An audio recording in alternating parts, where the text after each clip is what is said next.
Well, I'm Tommy Guffin. I'm an ear, nose, and throat doctor here in Atlanta. And I thought I'd tell a little background about me first. I'm from a longtime singing family. My grandmother was the first staff soloist for WSB Radio. In 1925, they didn't play records on the radio. Everything was live, and it was at the Biltmore Hotel. You see those transmitting towers on top of the Biltmore. Well, that's why they're there. And, my mother was a lyric coloratura soprano, and I grew up kind of hearing them rehearsing things in our living room all the time. There wasn't a big opera scene in Atlanta at the time, but there was, she was real involved in church music and everything, and she would do shows and things like that, so that was always a lot of fun. And I just grew up, we always were singing, so I grew up singing, and I was raised by a coloratura soprano, so I didn't know that that everybody didn't sing coloratura. So even when I was like teenager and young teenager and things, I started getting into choruses and things where you'd have to audition. And so my audition piece was "Rejoice Greatly," because I knew it. Because I knew it, and I would love to have a recording of that, like a 14-year-old singing, "Rejoice Greatly," but we're often amazed that I could actually hit all the notes, but that was probably all there was going for it. But anyway, so I came along. I played French horn. I really didn't sing a lot till I graduated from college. I started studying with Irene Harrower, and then we were. My family was very involved in the early birth pangs, and I say pangs, of the Atlanta Opera, because the Atlanta Opera started when the Metropolitan Opera was still coming to town, and that was like sucking all the air out of the room. That was it would suck all the money out of town too. And it's kind of interesting to me to see people that are involved in the Atlanta Opera now, and these people that are, getting awards for being the great, leader of the Atlanta Opera, when in the early days of the Georgia Opera and the Atlanta Lyric Opera, when they merged to become the Atlanta Opera, and they would take pot shots at us and do anything they could to close us down. And there was a lawyer that hired a lot of singers for various things. He played piano.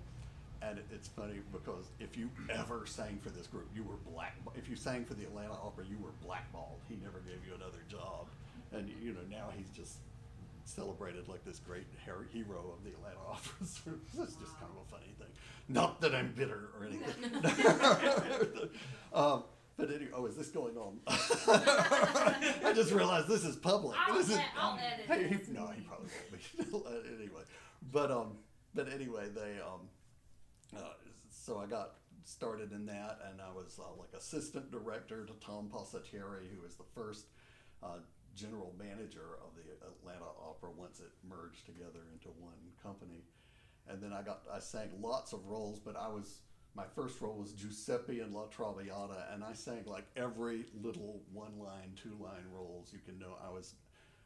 How many operas have notaries? I mean, it's just like you could be out in the woods somewhere and there's a notary, and I was the notary. Der Notar, Il Notario, whatever. Anyway, so that's it. So, I eventually had to grow up. So I finally went to medical school and then residency. And when I moved back, when I was a resident, I liked ENT, and I just liked it because I liked the subject matter. I didn't really put it together with music so much. But my department chairman in Brooklyn, I was at SUNY in Brooklyn, realized I liked opera, and I was an ENT doctor, and he got me hooked up with Dr. Gould in Manhattan and would let me go like one day a week and work with him, which he didn't have to do. I mean, it was hard on him. He had one less worker that day. So I'm really grateful for him for doing that, because people don't go to Brooklyn to get their voice fixed. They go to Manhattan to get their voice fixed. But anyway, I came home, and the voice teachers in town and the singers kind of knew me as a singer in Atlanta, not as a doctor, but of course, I'm not stupid. I sent all my cards to them and went to them, and they started sending me all their singers, and it's just been wonderful, and I love treating singers. I love treating classical singers especially. The nice thing about treating singers as opposed to treating just everybody else is that singers want to work. They're motivated. They want to sing. you've been doing all this work, you finally get a job, and then you get sick. And, you get paid usually for the performance, not for the rehearsals, so you want to do the performance, as opposed to everybody else who mainly comes to the doctor to get their work excuse so they can not work. But you all want to work, and you want to get better, and you're motivated to do that. Classical singers are my favorite, partly because of my just biases toward classical music and what kind of music I like, and opera and oratorio and vocal music. But they're just, you're more compliant. You spend your life working on your technique, and you work on altering your technique and working on that all the time. So you understand what we're saying when there's a problem that's involving that. My nightmare, the worst patient to me is a gospel singer. A gospel singer, they're lovely people, they're really nice, but they've been singing all their lives, and they are so resistant to anything I suggest or anything I do. And it's like, I've been singing since I was 2 years old, and yeah, you got vocal nodules, Maybe you should change something, but anyway, but it's a lot of fun. This is the time of year, by the way, that when I get into the part about vocal problems, that we're starting to get where school starts back up. And about this time of the year, I'll start seeing teenagers coming in, lots of teenagers coming in with vocal cord nodules. And does anybody have an idea why? Vocal fry. Like a lot of times they use their voice. Partly that, Football. but this time of year, that's one. But the other is, so many have been to music theater camp. And I don't know why, but every musical theater camp thinks they need to sing A Little Shop of Horrors or Wicked, and they're just hollering out this stuff all summer, and then they get nodules, and it's really sad, because now they're trying out for the high school musical in high school, and they've got nodes, and it's just a problem. And this is a problem when there's sort of teenagers that don't have a good grounding in how to use their voice, or belting out stuff and don't really know how to belt. But anyway, I thought I would leave this pretty open and mostly answer questions, but I think you all probably have a grounding in how the vocal cords work. Do you want me to go through that, or I was No. hoping you would give us your insight on taking care of sick singers, since they come to you Well, wanting to work. that's what I was mostly going to do, but I was going to offer to do the other, and I can always do that another time if you want. But the problem when you have a sick singer, it's it's a balancing act. You want to work on the long-term career in which you want to keep them singing. You don't want to just get them better for this one performance. However, you've got a performance in 2 days. You've got to get them through. And so the question is, how aggressive do we be, and what do we do? So a singer comes in, and they're having problems. Now, a lot of the singers I see are coming in just for me to check on their cords and make sure there's no damage. And we can scope them and look at them, or do a stroboscopy, and just take a look at their vocal cords and tell them whether there's a problem or not. And he wouldn't mind if I say this, so I don't mind. David Daniels, there was a joke, and he told me this joke about especially when he was living in New York, that Dr. Slavitt was his ENT doctor, who, by the way, is one of the people who trained me. He said he thinks he bought Dr. Slavitt a stroboscopy machine, because he would come in every week and want to be scoped. So can you just look at my cords, please? And, and I do get a lot of that, and I get the referrals a lot from the Atlanta Opera and the Atlanta Symphony, and we have a lot of international singers coming through.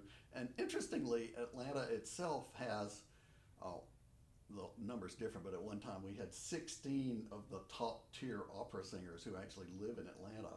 And since I'm kind of the ENT doctor, I get to see them. They don't all sing in Atlanta, they just live here. After a certain amount of fame, all they need is an airport. They don't have, they sing in New York, but they only sing there 6 weeks or 2 months out of the year. Why would you pay for a New York apartment if you're not going to be there very often? Atlanta's a nice city, and got a great airport and that's what they need. So, so I do see a lot of these people.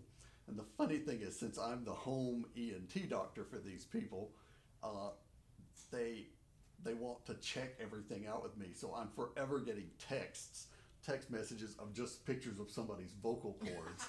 And like somebody from Colorado saying, this person says I shouldn't sing tonight. And it's like a picture of a vocal cord hemorrhage. And no, you should not sing tonight. So he is right. But the really funny thing is they go somewhere like Philadelphia or New York, and these big names that wrote all the textbook, these famous, voice doctors all over the place, have to call me and ask permission to do what they're doing. I mean, now fortunately they're used to it, but they call me up, and it's like, I know it's like, I'm not going to tell Dr. Saddleoff, no, that's not the right treatment. I mean, because You don't tell Dr. Saddleoff anything. no, you don't tell Dr. Saddleoff anything.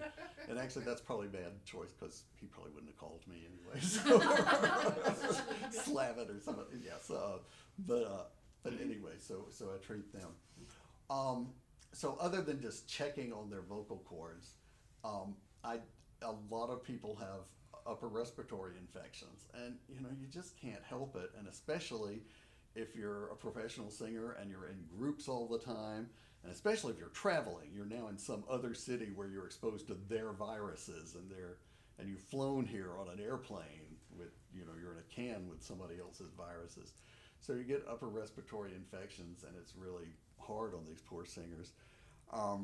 They get, a lot of the singers are able to sing around a cold, and it affects your resonance, but a lot of singers can work around a cold. I'm afraid that's an art I've never really overcome. I always had a hard time singing with a cold. The big thing is they want to know if it's made their vocal cords swollen, and they're going to damage themselves singing with swollen vocal cords, or if there's any redness to the cords. Then I'm going to have to tell them, I think you really ought to cancel. In the meantime, I try to do everything to save the performance, and it kind of depends on the patient. I mean, some patients want no medicine, they just want the reassurance. Other patients want something to just get the swelling down, and if it's a performance coming up real soon, I will use steroids. Steroids are not the best thing to use. Steroids are, it's a foreign body, it can have other side effects. In short runs, it's not usually too bad, but you also don't want to get too used to singing on steroids. And I have a couple of stories about that, but steroids, what they do is get rid of inflammation real fast. They don't get rid of the cause of inflammation, they don't cure anything, they just get rid of inflammation. So the swelling will go down, wherever you have it. I remember a voice teacher in town, like all of a sudden her arthritis went away when I gave her steroids, and she was very happy about that, but that was not the point. But the thing is, it often does make you feel better. Another thing though is you're breathing better, and they sometimes make you feel sort of euphoric, so you feel kind of good when you've taken steroids. Well, the problem is singers like that feeling. And so then they get to where they want to sing on steroids all the time. And that's really not good for you, and you don't want to do that, because the long-term effect of steroids is not good. The short-term effect, not such a bad thing. And you also don't want to just get to where you depend on some medication to sing. That's another thing. So how much is too much? Or how often is too often? It's kind of a gestalt thing. I think 2 or 3 times a year, maybe okay. I mean, I think less is better. But, I have some people that, every time they have a church solo to sing, they have to come in and they want their shot of steroids. And, you've got 4 words to sing. I'm sorry, you can make it through, it's not going to matter. But, if it's important to you, I want to help make you better. I just want to explain to you that this is one of the options. And again, most singers can sing around a cold and get, as long as it's not directly affecting the vocal cords or the vocal folds. The other thing though is I see patients that come in, and not as much with the professional singers that are just singing, but I do see vocal cord nodules or early nodules coming up on singers. And of course, it's always an awkward thing, because what do you tell the singer? I mean, to tell that to a singer is like telling them they have cancer. I mean, they're just devastated. And the thing is, vocal cord nodules are a thickening of the vocal fold, and I liken them to calluses, kind of. It's just the area on the vocal fold gets thick, and it doesn't vibrate as well. So you're singing, and often they're just certain pitches you can't hit. You can sing above it, you can sing below it, and there's just air in the sound. And when we look at it, it's the chords don't quite come together. But the big issue is the vocal folds don't vibrate as well. Now, this is not the end of your singing career, and I even don't usually put you on voice rest. It depends on the person. I usually get them hooked up with a speech pathologist. This speaks a little bit to my experience with it, because if they're small, you go to a speech pathologist, they go away. I mean, they can get better. I don't like voice rest so much is because the vocal folds you're working on all these muscles, and you're trying to make these muscles work, and you're training these muscles to work, and then all of a sudden I tell you not to use these muscles. Well, after the nodules go away, you're going to start using the muscles again. So I think it's better if you just keep going and work with the speech pathologist and do the exercises, and they usually will go away. There are times we need to do surgery to remove them, and that is going in and just surgically removing them. I think cutting on the vocal cords is a risky business. It can leave scarring on the vocal folds. Some people like the idea of surgery because it's faster, and you get better faster. Now, one thing I've learned is in my early career here, I would remove the vocal folds and then send them to a speech pathologist afterwards. What I learned is they never go to the speech pathologist afterwards. And so if you don't change what caused the nodule, the nodule's going to come right back. So now I don't even do the surgery unless they've been to speech pathology. If they're an elderly person and not a singer, I probably would do the surgery first, just because they're distressed and they're not going to do so well with the therapy.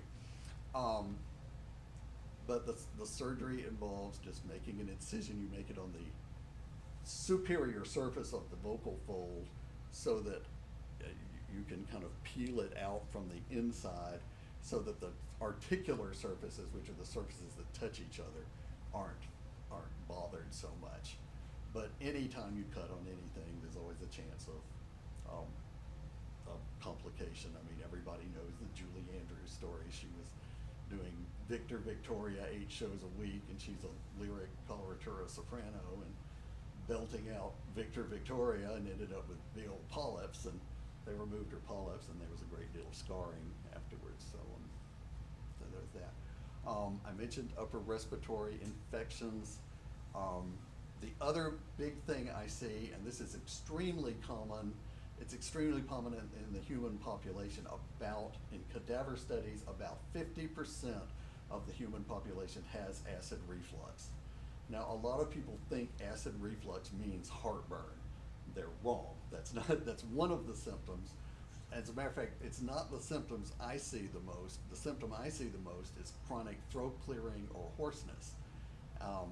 But acid reflux is a condition in which the sphincter, or the little valve that keeps the stomach acids from going up into your esophagus, is not working very well, and the stomach acid, which digests food, so it's a strong acid, gets up into the back of your throat, and it burns everything, and it causes swelling, and it causes what we call pachydermia, the back part of the vocal folds, and the back wall just looked real swollen. Pachydermia means elephant skin.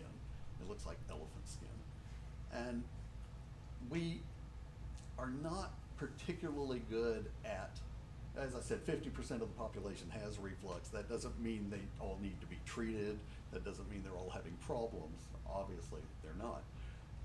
But the treatment is based right now on lowering the amount of acid. Now, if you think about it, that's not what the problem is. The problem isn't that you make too much acid. The problem is the acid's in the wrong place. Our problem is we don't really have a medicine that keeps the acid in the right place. If it's really severe, there's actually some surgery that can be done called a Nissen fundoplication that's not done by us, it's done by general surgeons, where they can wrap the stomach around that valve and just tighten up and shore up that valve so the acid won't go up there as much. I think, like most things, surgery should be kind of a last resort. There is, and you might want to write this down, there's something in England they make called Gaviscon Advance. You can also get it from Canada. Oh, you can get it from Canada. We have Gaviscon in the United States, but it's a different company. Somewhere along the way they split up. And so Gaviscon Advance is this antacid, really. It's kind of in the same family as Maalox and Mylanta and Pepto-Bismol.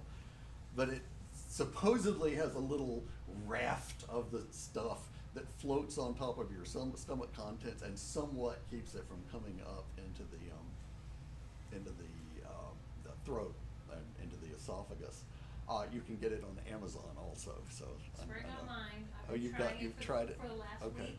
Oh, I've gotten how does it work? The tablets, because this is Okay. Dr. Tom Carroll presenting on it at the Voice Foundation in Philadelphia, Uh-huh. saying that his study is showing it's working better than any of the proton pump inhibitors or H2 blockers. I've heard that.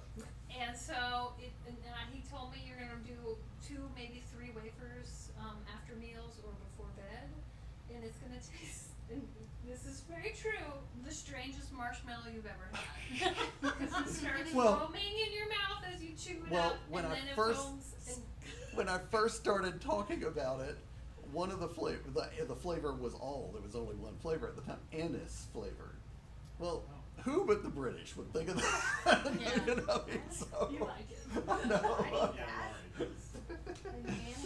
Anyways, the tablets I got delicious. were fruit flavored. You don't want the mint flavor. It's not great for reflux Yeah, anyways. mint's They not have the fruit particularly, flavor. yeah. I've seen the anise flavor that you can order of the liquid. If you like anise flavored, you can But order it. I I like the have fruit heard flavored that people get tablets. faster and better. I mean, my patients that have done it have gotten faster and better results from What's that. the difference between that and the ones in the rest? In the United States, it's the one in the United States is sodium alginate, and the one in Britain is potassium alginate, I believe. So it just has a It's stronger- one molecule, it's one little, atom difference in the molecule, and it just seems to work better. And, So yeah, So- even in this study said you can't get the Gaviscon in the US. It yeah, has to I be don't know why, imported. you'd think with all of this evidence, and this is not new now, that somebody would think to market this in the United States. I would think the Gaviscon people themselves might want to So if do you have any into that. friends in United Kingdom or And, yeah, Canada, Canada or anything somewhere, like that. anytime you go to Europe, but you can buy it on Amazon, that actually is true. I don't really remember what it costs, but, I spent like Thomas could tell me. $37 Yeah. for, it was 100 tablets and then like 30 tablets. Okay. It's not cheap, but So, it's not bad. Thank you for but mentioning probably that. cheaper than a proton pump inhibitor, but Yeah. I'm a real believer in that. There's also a lot you can do, on diet-wise for reflux. Things that increase reflux are tobacco. Well, I'm sorry, if you're a singer and you smoke, I just don't even Just want say to it, deal with it. just say it. You're just too stupid for me to deal with. It's just too stupid. Yeah, But there are a they're lot that do. Stuart Skelton. Yeah, oh really? Oh really? Oh, Of yeah. course, Natalie to say, but she had nodules removed several times and she doesn't sing anymore. But anyway, So don't smoke. alcohol increases reflux. Caffeine increases reflux. But now, I mean, we're talking the wicked things, but tomatoes cause reflux. I mean, it's not all, and it's very variable for people. It's what makes you causes reflux for you, and you may have to work on that. There is Jamie Kaufman, Koufman, has written a lot of literature on. She's written a book called. He was a he when I knew him, but she's written a book called Dropping Acid, and it's about cute name for stopping, lowering the acid in your GI system. So anyway. I have a question. Sure. When you're treating upper respiratory infections in singers, which ones are you leaning them towards so that's not drying them out excessively before performances? It's so awful because it's individual, you know. I think that the problem is Sudafed will dry things up, and it will get things drier and get the congestion down and pretty quick. However, Sudafed has some side effects. It can raise your blood pressure, it can raise your blood sugar if you're diabetic, and if you're a male my age, it swells your prostate up. So, you know, so you don't want to do that. But it's actually pretty good. I very often will write Mucinex D, which will thin out any mucus, but it also has the Sudafed in it, so you also have to be careful.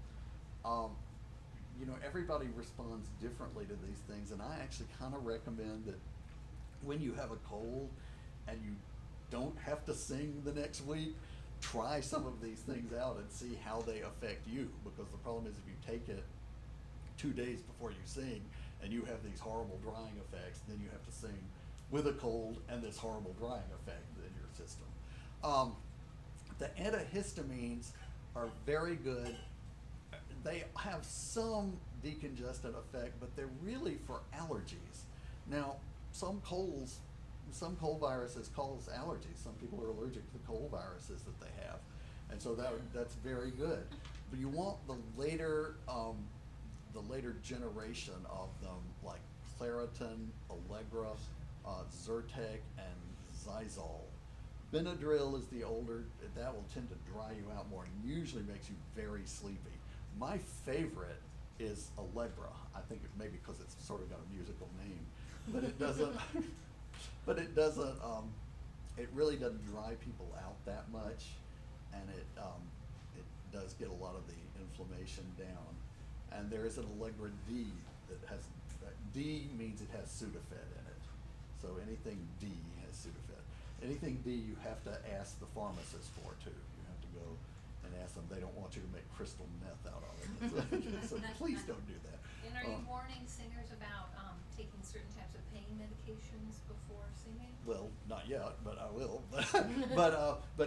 And you know, you try it and sort of see how much it dries you out. If you don't like that, go to Zyrtec. Zysol is kind of new, and it's XYZAL. I kind of like writing it because I get to write XYZ. And Claritin's been around forever. It's all of those are very low in side effects. So unless you add the D, then you might get, you know, like speeding up of the heart or higher blood pressure. It usually doesn't, and at the age most of you are, that really probably not an issue. But anyway, pain medicines. Okay. Sorry, I was just trying to watch the time. Yeah, I know. I'm kind of up here speaking. Tylenol is, of course, very good, and you know, don't overdose on it, but it's low in side effects. If you overdose on it, it gives you bad liver side effects, so you don't want that. Aspirin is real bad about anticoagulating you, so you're more likely to have like a vocal cord hemorrhage or any other kind of hemorrhage, so you're more likely to bleed on aspirin. So you probably don't want to take aspirin. And aspirin's in all sorts of things. I mean, we're in the South. Goody powders. Goody powder is just really concentrated big doses of aspirin. And, you know, Alka-Seltzer has aspirin in it. Ibuprofen, sort of in between. It's better than aspirin, but still probably not the best. But anyway, as far as causing some bleeding of the vocal cords or vocal cord hemorrhage. Vocal cord hemorrhage, I didn't talk about that. That's all the blood vessels that come through. I have a PowerPoint thing, but I don't have. But one of the blood vessels will break open, and it's kind of like a bruise of the vocal cord. So when you see it, the vocal cord is very red. That usually will just clear up pretty fast, but the problem is you don't want to sing on a vocal cord hemorrhage. You pretty much know something's really bad wrong when you have one, so you're probably not going to inadvertently sing on one. Usually if you just leave them alone, it just gets better, but there is the risk of some scarring underneath the surface of the vocal fold, which could give you something similar to a nodule. Yeah. So if you have a vocal cord Yeah. hemorrhage, how do you say you will know? Is it pain? Is it swelling? I've never had one, so. It usually, but it's usually a very sudden loss of voice. All of a sudden, you're just very suddenly, you just can't sing, you just can't phonate well. Okay. And sometimes there's pain, but usually, Like people will describe it, their voice just goes out. yeah. Or You're in the they'll middle of feel a rehearsal and all of a sudden you can't sing anymore. You know, I mean, it's like, you know, you just can't phonate anymore, so. Okay. So, that's it. But yeah, I don't know how we're doing on time, and are there any Well, I was just questions, gonna- or, yeah, yes, Are you recommending any diet? any diet? Well, you know, you want to eat something that, it's so individual, everybody has, you know, a diet that works well for them. The anti-reflux diet, like I mentioned, the Jamie Kaufman diet was, it's that book has a lot of information about foods. So diets that are low in carbonated things and low in caffeine and low in, usually, unfortunately for reflux, a lot of the spicy foods will cause it for a lot of people, so you end up eating a fairly bland diet. And that's the problem. That's why when I see reflux, I immediately put you on medicine. We can try the diet and everything, but you got to eat something. You can't just sit there and eat oatmeal all the time. You know? So I guess you could. But as far as other things, a lot of people, milk products and dairy products increase mucus production. If that happens to you, then you'd want to avoid dairy. But if it doesn't bother you, I don't really have a problem. And it's really so individual. It's hard for me to just say a blanket statement. I mentioned David Daniels the other day. David likes to drink a Diet Coke before he sings all the time.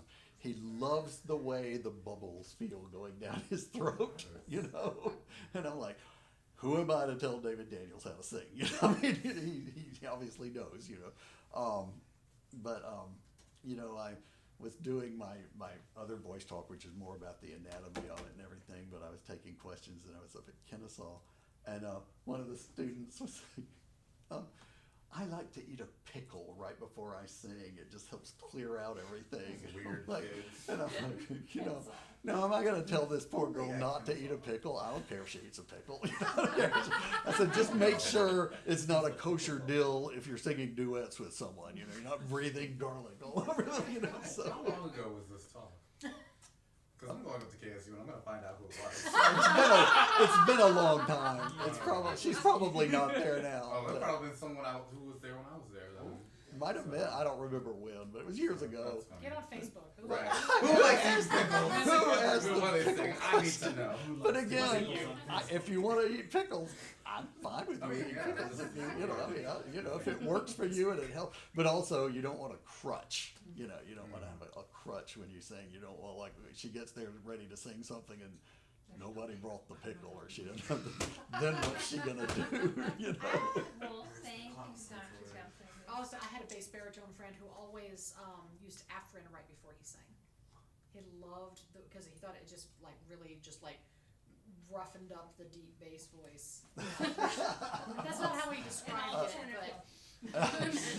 Well, my problem is, as a general ENT doctor, we don't like Afrin. Afrin has a rebound effect, so it actually makes the nose more swollen afterwards. And if you keep using it, it shrinks down the blood vessels in the nose, and you can end up even with a septal perforation for the nose. So the number one cause of a septal, it's a hole in the septum. The number one cause is trauma, which would include surgery, by the way.